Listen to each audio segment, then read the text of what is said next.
மெத்தைக்கு மேல உன்னோட சேல என் கையில் சேர்க்கும் வேலை என்ன நினைச்ச எப்போதும் போல உன்னோட வேலை ஆரம்பமாச்சுதுன்னு நானும் நினைச்சேன்.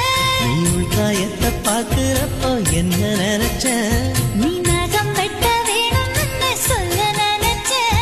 நாம் ஒன்னோடு ஒன்னாகும் நேரத்தில் உன் பூந்தேகம் தாங்கும்னு நினைச்சையா கல்யாண சொர்க்கத்துல கச்சேரி நிறம்னு கட்டி பிடிச்ச நான் கட்டி பிடிச்சேன்.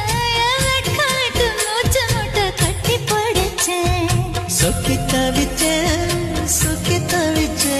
நான் சொர்க்கத்தையே எட்டியதா துள்ளி குதிச்சேன் சொக்கி தவிச்சேன் நான் சொர்க்கத்தை